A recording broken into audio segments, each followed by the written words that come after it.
ओम शांति। आज हम बाबा के 27/4/2020 के महावाक्य सुनेंगे।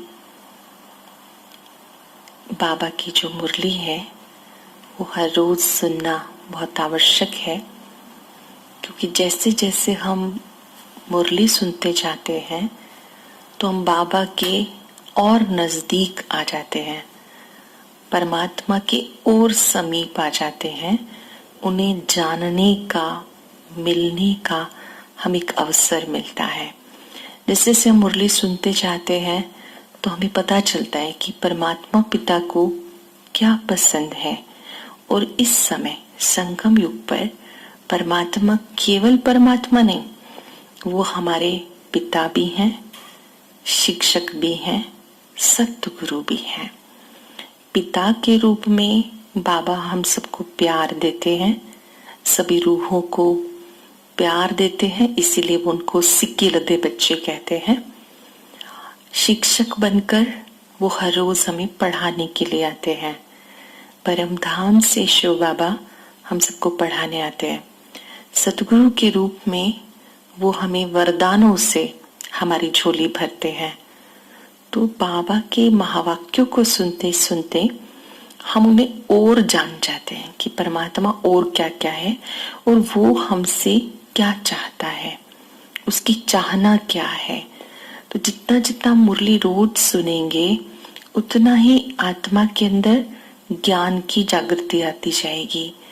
ज्ञान की जागृति आने से हम अपने आप को देख पाएंगे, क्या हमारी चीजें ठीक है क्या नहीं है।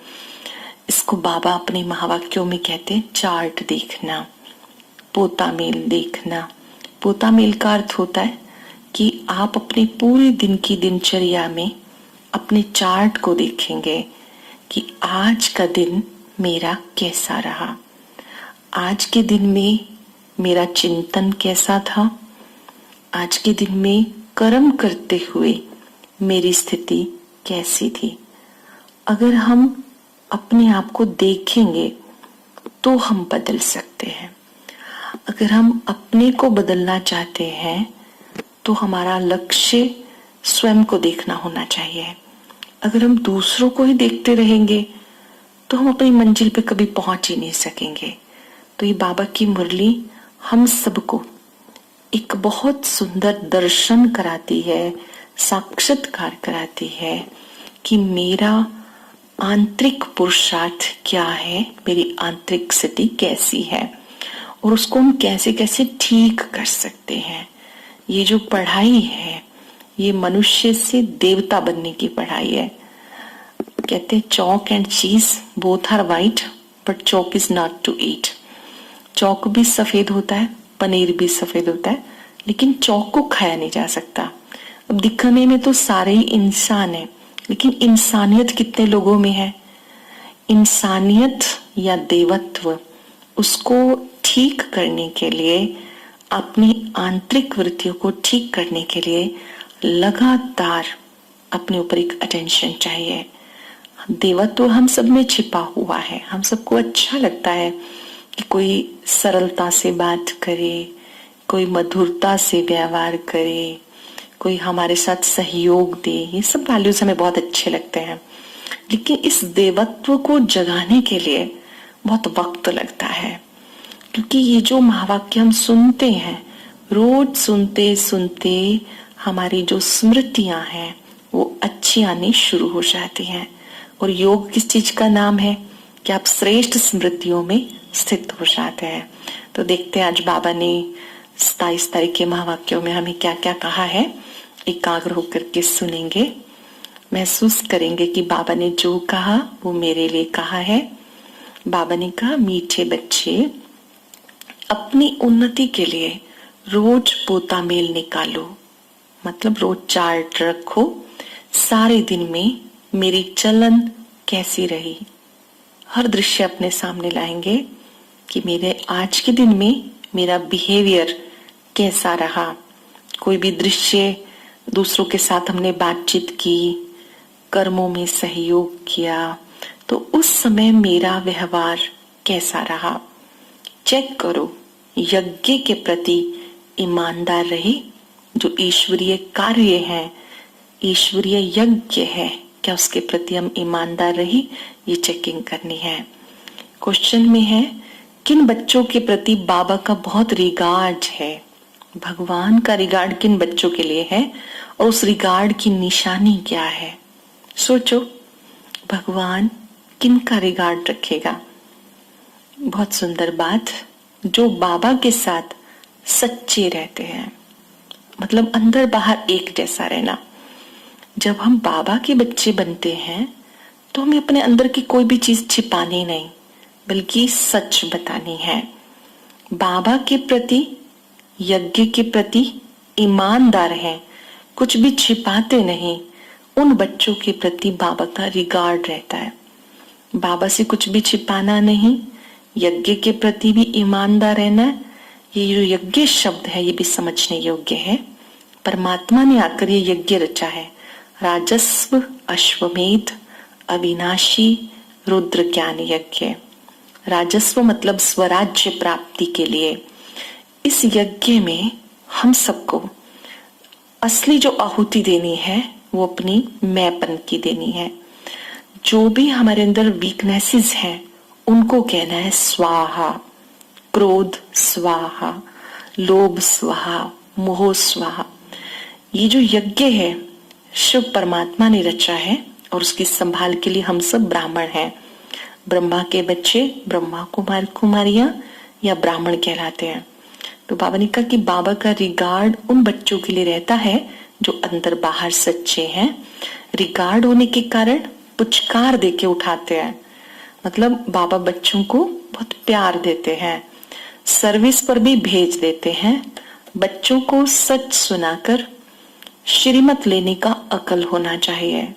अपने बारे में सच बाबा को बताकर बाबा से हमें गाइडेंस लेनी चाहिए। देखिए, श्रीमत मतलब परमात्मा की दी हुई मत। एक होती मन मत, जो हमारे मन ने काम वही कर ले। एक होती परमत, जो किसी ने कहा वो कर लेना। एक होती है शास्त्र मत, एक होती है गुरु मत। सर्वश्रेष्ठ होती है श्रीमत। श्रीमत मतलब परमात्मा की दी हुई नियम मर्यादाएं, गाइडेंस, हम बच्चों के लिए दिशा निर्देश। तो हमें श्रीमत लेने के लिए अकल होनी चाहिए। परमात्मा से हम राइट गाइडेंस ले सके, उसके लिए हमें उनके प्रति सच्चे रहना है। ओम शांति। बाबा बच्चों को समझाते हैं। बाप कहते हैं, बच्चे अब तक मुझे तुम बुला रहे थे, अब मैं तुम बच्चों को अपना परिचय खुद देता हूं। शिव बाबा कहते हैं, अभी तक तुम मुझे बुला रहे थे कि आओ आओ, अब मैं आपको अपना परिचय खुद देता हूं। शिव बाबा ने हमें क्या परिचय दिया कि मैं रूप में ज्योति बिंदु हूँ, गुणों का सागर हूँ, शांति का सागर हूँ, प्यार का सागर हूँ, सुख का सागर हूँ। ये सारा परिचय बाबा ने हमें दिया। बाबा ने कहा, अब तुम बच्चों को बाप का परिचय मिला, तुम्हारा फर्ज है औरों को बाप का परिचय देना। कोई भी मिले उसका भी संबंध परमात्मा से जुड़ाना। ध्यान रखेंगे, हर एक आत्मा उस परमात्मा से मिलना चाहती है, लेकिन उसके बारे में सही पता नहीं। कोई कोई सोचते कि हम ही गुरु हैं। नहीं, हम सब केवल गाइडेंस दे रहे हैं, आपके लिए गाइड हैं, आपके लिए केवल मार्ग प्रदर्शक हैं। लेकिन आपने जब याद करना है, उस महाज्योति को याद करना है, कनेक्ट होना है, ऑलमाइटी से कनेक्ट होना है, किसी देहधारी से नहीं बल्कि परम पिता से। तो बाबा बच्चों से बात कर रहे हैं कि जैसे बाबा ने बच्चों को परिचय दिया, तो बच्चों का फर्ज है कि कोई भी मिले उसको परमात्मा का परिचय देना और परमात्मा के साथ संबंध जुड़वाना। ईश्वर से जिसका संबंध जुड़ जाता है वो आत्मा हमेशा आनंद में रहती है। उसको कभी कोई उलझन परेशान नहीं कर सकती। ऐसा नहीं कि उलझन नहीं आएगी, उलझन आएगी, परिस्थितियां आएंगी, लेकिन हमें परमात्मा पिता से उसका समाधान ले लेना है। जैसे आप उन्हें याद करेंगे तो बाबा समाधान देंगे। तो बाबा ने कहा कि तुम्हें बाबा का परिचय मिला, गॉड का परिचय मिला, अब ये परिचय औरों को भी देना है। अपने को आत्मा समझ बाबा को याद करना, इसमें बहुत बुद्धि का काम है। जब हम मेडिटेशन करें तो पहले अपने को आत्मा समझे, फिर अपने मन को बाबा के साथ जोड़ें। जैसे हम कहते हैं बाबा, तो वो जो सुप्रीम सोल है, पॉइंट ऑफ लाइट है, उसकी अनंत किरणें हैं, वो हमारे सामने आ जाए। कोई देहधारी नहीं, ब्रह्मा बाबा भी नहीं, जो ज्योति स्वरूप शिव बाबा है वो हमारी बुद्धि में याद आ जाए। बाबा कहते हैं बुद्धि का काम है कि अपने को आत्मा समझ शिव बाबा को याद करते रहे। इस समय सब मनुष्य माया रावण में फंसे हुए हैं। लोग धन को माया सोचते हैं, धन माया नहीं है, वो जीवन निर्वाह का एक साधन है। धन ही सब कुछ नहीं, लेकिन धन के बिना भी कुछ नहीं होता। कोई भी अच्छे कार्यों के लिए भी धन की आवश्यकता रहती है, लेकिन यहाँ पर बाबा ने माया और रावण शब्द जो यूज किया है, इसका हम अर्थ समझेंगे। 5 विकारों को ही माया कहते हैं, रावण कहते हैं। रावण को 10 शीश वाला दिखाते हैं, 10 शीश, 5 विकार नर के, 5 नारी के। बाबा ने कहा माया रावण ने, 5 विकारों ने आपको पत्थर बुद्धि बना दिया। मतलब हमारी जो बुद्धि है वो इन विकारों में फंस करके मलिन हो गई, हमारी आत्मा रूपी बैटरी डिस्चार्ज हो गई। तो हम ध्यान से समझेंगे कि माया रावण कौन है। माया कोई ऐसा नहीं कि उसने कोई सींग लगाए हुए हैं या काली ड्रेस पहनी हुई है।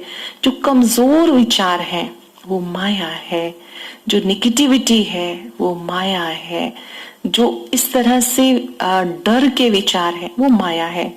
5 विकारों के वशीभूत होकर जो भी थॉट्स हम कर रहे हैं वो सब माया है। तो बाबा ने कहा माया रावण ने पत्थर बुद्धि बना दिया। दिन प्रतिदिन तमो प्रधान होते जाते हैं।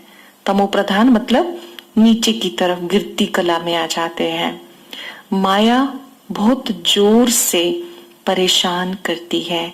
माया का इस समय जोर है। बच्चों को समझाया जाता, सारे दिन का पोता मेल देखो क्या किया, हर दिन अपना चार्ट देखो, सोने से पहले मेरा आज का दिन कैसा रहा, क्या हमने भोजन देवताओं की तरह से खाया, हमारा खान पान शुद्ध था या हमने तामसिक चीजें भी खा ली। कहते जैसा अन्न वैसा मन। चेक करना है कि मेरा आज के दिन जो मैंने भोजन खाया वो कैसा था, सात्विक था, राजसिक था, तामसिक था, कौन सा था। और फिर जब हमने भोजन किया, क्या हमने परमात्मा की याद में खाया, प्रसाद समझ के खाया, और भोजन करते समय क्या हमने परमात्मा का धन्यवाद किया। चेक करो मेरी चलन कैसी है, मेरा व्यवहार कैसा है, किसी को मैं दुख तो नहीं देता। रोजाना अपना पोता मेल निकालो तो तुम्हारी उन्नति होगी। रोज चेक करो, रोज परमात्मा को पत्र लिखो, आज का दिन मेरा कैसा रहा। हर दृश्य को इमर्ज करो कि क्या ये वाली जो बात हुई ये और अच्छे तरीके से कही जा सकती थी कि सामने वाला हर्ज ना होता। हर रोज सोने से पहले उसके ऊपर विचार करना ताकि अगले दिन वो हमसे गलती ना हो। तो बाबा ने कहा कि तुम बच्चों को अपना चार्ट रखना है, पोता मेल रखना है, तब उन्नति होगी। बहुतों को माया थप्पड़ मारती है, लिखते हैं आज हमारा बुद्धि योग कहीं और फंस गया, बाबा को भूल गई। ऐसे सच बताने वाले कोटों में कोई है। किसी को देखकर हमारी दृष्टि वृत्ति खराब हुई, दैहिक दृष्टि गई, सच बताना है बाबा को। जब हम याद करते हैं बाबा को, योग लगाते हैं कि बाबा आज मेरे से ये भूल हुई। किसी को हमने गलत बोल दिया तो बाबा की याद में बैठकर बाबा के सामने स्वीकार करना है कि बाबा मुझसे ये भूल हुई, मैं आत्मा क्षमा चाहती हूँ। ऐसे बाबा ने कहा जो बच्चे सच्चे हैं बता देते हैं तो उनको बाबा गाइडेंस देता है कि बच्चे ऐसे ऐसे करो, गलती हो गई अब इसको ठीक कर लो। कोई कोई बच्चे सच बताते नहीं है। सच बताने वाले बच्चे बाबा से श्रीमत लेते हैं। बाबा कहते हैं मैं जो हूं जैसा हूं, मुझे बिल्कुल नहीं जानते। अपने को आत्मा समझ बाप को याद करें तब कुछ बुद्धि में बैठे। ये प्रैक्टिस हमें हमेशा करनी है, चलते फिरते कि मैं आत्मा हूं, मैं शिव बाबा का बच्चा हूं। इसका तो धुन लगा के अभ्यास करना है, क्योंकि हर मुरली में बाबा ये वाली बात तो जरूर कहते हैं। क्योंकि इसी से ही आत्मा समझ के बाबा को याद करने से पापों का बोझा उतरता है, आत्मा पावन बनती है, गुणग्राही दृष्टि बन जाती है। आत्मा समझ के बाबा की याद में मन बुद्धि एकाग्र हो जाते हैं। तो बाबा ने कहा ये अभ्यास बच्चों को जरूर करना है।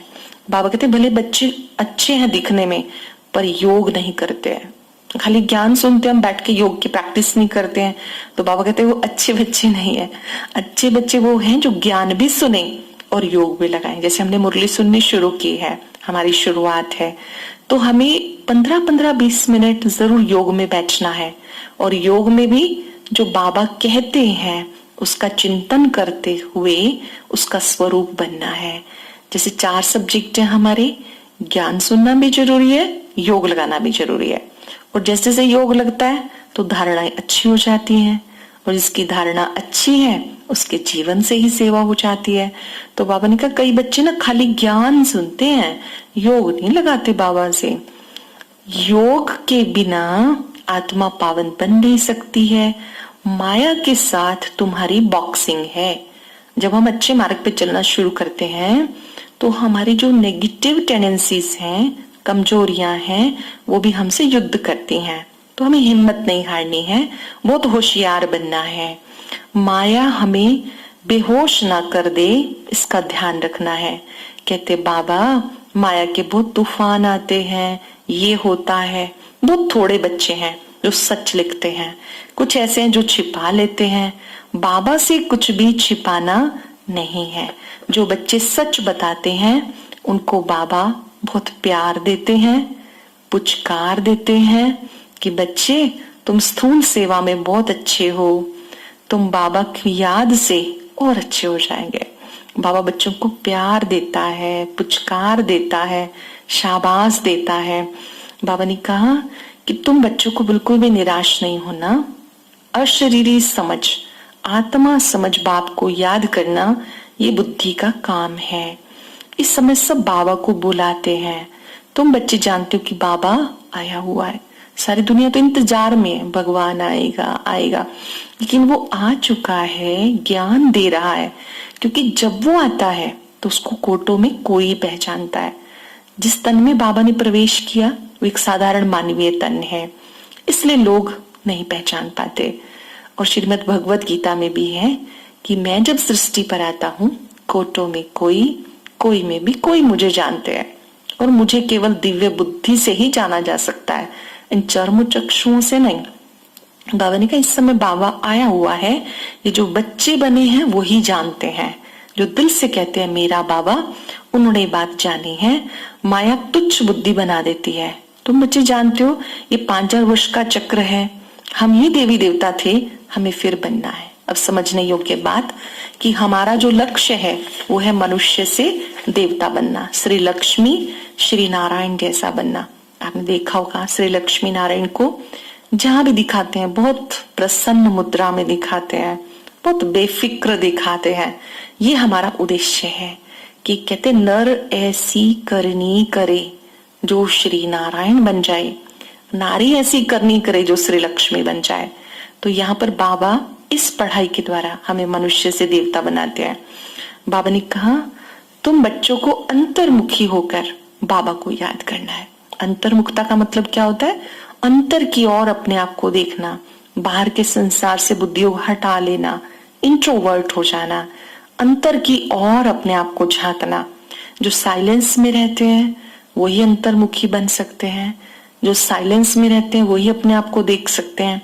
बाबा ने कहा अंतर्मुखी बच्चे अच्छी रीति बाबा को याद करते हैं और अंतर्मुखी बच्चे ही समझते हैं कि हमने 84 का पार्ट बजाया। छोटी सी बिंदी आत्मा है, उसमें 84 जन्मों का पार्ट है। हमने सतयुग में 8 जन्म लिए, त्रेता युग में 12 जन्म लिए, द्वापर में 21 लिए, कलयुग में 42 जन्म लिए, एक संगम युग पे टोटल 84 है।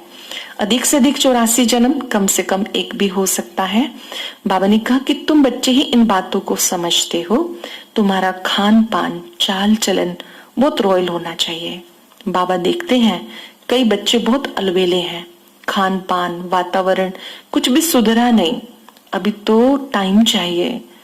कई बच्चे तो ज्ञान योग के द्वारा अपने को सुधारते हैं। सर्विसेबल बच्चों को बाबा याद करते हैं। बाबा कहते बच्चे पहले स्वयं को सुधारो, सबसे पहले खुद को सुधारो। तुम्हें घर ग्रस्त में रहते भी एक बाप को याद करना है, इस देहधारी को याद नहीं करना।